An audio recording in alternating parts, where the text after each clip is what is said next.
With the end of June came the close of the term and the close of Miss Stacy's rule in Avonlea School. Anne and Diana walked home that evening feeling very sober indeed. Red eyes and damp handkerchiefs bore convincing testimony to the fact that Miss Stacy's farewell words must have been quite as touching as Mr. Phillips's had been under similar circumstances 3 years before. Diana looked back at the schoolhouse from the foot of the spruce hill and sighed deeply. "It does seem as if it was the end of everything, doesn't it?" she said dismally. "You oughtn't to feel half as badly as I do," said Anne, hunting vainly for a dry spot on her handkerchief. "You'll be back again next winter, but I suppose I've left the dear old school forever, if I have good luck, that is. It won't be a bit the same. Miss Stacy won't be there, nor you nor Jane nor Ruby probably. I shall have to sit all alone, for I couldn't bear to have another deskmate after you. Oh, we have had jolly times, haven't we, Anne? It's dreadful to think they're all over." 2 big tears rolled down by Diana's nose. "If you would stop crying I could," said Anne imploringly. "Just as soon as I put away my hanky I see you brimming up and that starts me off again. As Mrs. Lynde says, if you can't be cheerful, be as cheerful as you can. After all, I dare say I'll be back next year. This is one of the times I know I'm not going to pass. They're getting alarmingly frequent. Why, you came out splendidly in the exams Miss Stacy gave." "Yes, but those exams didn't make me nervous. When I think of the real thing you can't imagine what a horrid cold fluttery feeling comes round my heart. And then my number is 13 and Josie Pye says it's so unlucky. I am not superstitious and I know it can make no difference. But still I wish it wasn't 13. "I do wish I was going in with you," said Diana. "Wouldn't we have a perfectly elegant time? But I suppose you'll have to cram in the evenings." "No, Miss Stacy has made us promise not to open a book at all. She says it would only tire and confuse us and we are to go out walking and not think about the exams at all and go to bed early. It's good advice, but I expect it will be hard to follow. Good advice is apt to be, I think. Prissy Andrews told me that she sat up half the night every night of her entrance week and crammed for dear life, and I had determined to sit up at least as long as she did. It was so kind of your Aunt Josephine to ask me to stay at Beechwood while I'm in town. You'll write to me while you're in, won't you?" "I'll write Tuesday night and tell you how the first day goes," promised Anne. "I'll be haunting the post office Wednesday," vowed Diana. And went to town the following Monday, and on Wednesday Diana haunted the post office, as agreed, and got her letter. "Dearest Diana," wrote Anne. "Here it is Tuesday night and I'm writing this in the library at Beechwood. Last night I was horribly lonesome all alone in my room and wished so much you were with me. I couldn't cram, because I'd promised Miss Stacy not to, but it was as hard to keep from opening my history as it used to be to keep from reading a story before my lessons were learned. This morning Miss Stacy came for me and we went to the academy, calling for Jane and Ruby and Josie on our way. Ruby asked me to feel her hands and they were as cold as ice. Josie said I looked as if I hadn't slept a wink and she didn't believe I was strong enough to stand the grind of the teacher's course even if I did get through. There are times and seasons even yet when I don't feel that I've made any great headway in learning to like Josie Pye." When we reached the academy there were scores of students there from all over the island. The first person we saw was Moody Spurgeon sitting on the steps and muttering away to himself. Jane asked him what on earth he was doing and he said he was repeating the multiplication table over and over to steady his nerves and for pity's sake not to interrupt him, because if he stopped for a moment he got frightened and forgot everything he ever knew, but the multiplication table kept all his facts firmly in their proper place. When we were assigned to our rooms Miss Stacy had to leave us. Jane and I sat together and Jane was so composed that I envied her. No need of the multiplication table for good, steady, sensible Jane. I wondered if I looked as I felt and if they could hear my heart thumping clear across the room. Then a man came in and began distributing the English examination sheets. My hands grew cold then and my head fairly whirled around as I picked it up. Just one awful moment, Diana, I felt exactly as I did 4 years ago when I asked Marilla if I might stay at Green Gables, and then everything cleared up in my mind and my heart began beating again. I forgot to say that it had stopped altogether, for I knew I could do something with that paper anyhow. At noon we went home for dinner and then back again for history in the afternoon. the history was a pretty hard paper and I got dreadfully mixed up in the dates. Still, I think I did fairly well today. But oh, Diana, tomorrow the geometry exam comes off and when I think of it it takes every bit of determination I possess to keep from opening my Euclid. If I thought the multiplication table would help me any I would recite it from now till tomorrow morning. I went down to see the other girls this evening. On my way I met Moody Spurgeon wandering distractedly around. He said he knew he had failed in history and he was born to be a disappointment to his parents and he was going home on the morning train, and it would be easier to be a carpenter than a minister, anyhow. I cheered him up and persuaded him to stay to the end because it would be unfair to Miss Stacy if he didn't. Sometimes I have wished I was born a boy, but when I see Moody Spurgeon I'm always glad I'm a girl and not his sister. Ruby was in hysterics when I reached their boarding house. She had just discovered a fearful mistake she had made in her English paper. When she recovered we went uptown and had an ice cream. How we wished you had been with us.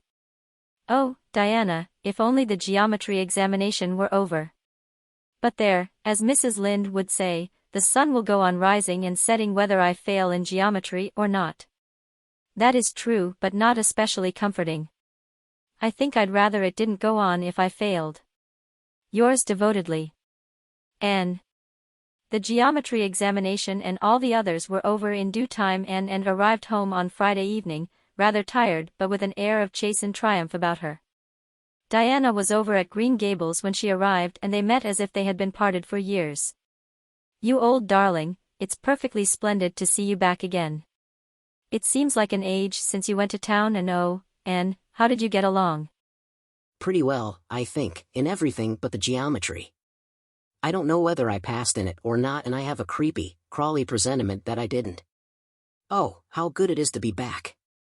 Green Gables is the dearest, loveliest spot in the world. How did the others do? The girls say they know they didn't pass, but I think they did pretty well. Josie says the geometry was so easy a child of 10 could do it. Moody Spurgeon still thinks he failed in history and Charlie says he failed in algebra. But we don't really know anything about it and won't until the pass list is out. That won't be for a fortnight. Fancy living a fortnight in such suspense. I wish I could go to sleep and never wake up until it is over. Diana knew it would be useless to ask how Gilbert Blythe had fared, so she merely said, "Oh, you'll pass all right. Don't worry." "I'd rather not pass at all than not come out pretty well up on the list," flashed in, by which she meant, and Diana knew she meant, that success would be incomplete and bitter if she did not come out ahead of Gilbert Blythe. With this end in view and had strained every nerve during the examinations. So had Gilbert. They had met and passed each other on the street a dozen times without any sign of recognition and every time Anne had held her head a little higher and wished a little more earnestly that she had made friends with Gilbert when he asked her, and vowed a little more determinedly to surpass him in the examination. She knew that all Avonlea Jr. was wondering which would come out first. She even knew that Jimmy Glover and Ned Wright had a bet on the question and that Josie Pye had said there was no doubt in the world that Gilbert would be first, and she felt that her humiliation would be unbearable if she failed. But she had another and nobler motive for wishing to do well. She wanted to pass high for the sake of Matthew and Marilla, especially Matthew. Matthew had declared to her his conviction that she would beat the whole island. That, Anne felt, was something it would be foolish to hope for even in the wildest dreams. But she did hope fervently that she would be among the first 10 at least, so that she might see Matthew's kindly brown eyes gleam with pride in her achievement. That, she felt, would be a sweet reward indeed for all her hard work and patient grubbing among unimaginative equations and conjugations. At the end of the fortnight Anne took to haunting the post office also, in the distracted company of Jane, Ruby, and Josie, opening the Charlottetown dailies with shaking hands and cold, sink-away feelings as bad as any experience during the entrance week. Charlie and Gilbert were not above doing this too, but Moody Spurgeon stayed resolutely away. "I haven't got the grit to go there and look at a paper in cold blood," he told Anne. "I'm just going to wait until somebody comes and tells me suddenly whether I've passed or not." When 3 weeks had gone by without the pass list appearing and began to feel that she really couldn't stand the strain much longer. Her appetite failed and her interest in Avonlea doings languished. Mrs. Lynde wanted to know what else you could expect with a Tory superintendent of education at the head of affairs, and Matthew, noting his paleness and indifference and the lagging steps that bore her home from the post office every afternoon, began seriously to wonder if he hadn't better vote Grit at the next election. But one evening the news came. And was sitting at her open window, for the time forgetful of the woes of examinations and the cares of the world, as she drank in the beauty of the summer dusk, sweet-scented with flower breaths from the garden below and sibilant and rustling from the stir of poplars.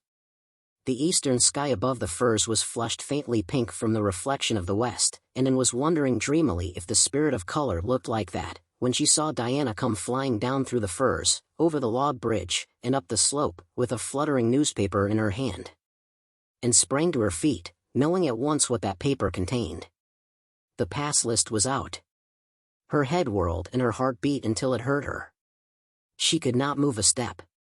It seemed an hour to her before Diana came rushing along the hall and burst into the room without even knocking, so great was her excitement. "And you've passed," she cried, "passed the very first, you and Gilbert both, your ties, but your name is first. Oh, I'm so proud." Diana flung the paper on the table and herself on Anne's bed, utterly breathless and incapable of further speech. And lighted the lamp, oversetting the match safe and using up half a dozen matches before her shaking hands could accomplish the task. Then she snatched up the paper.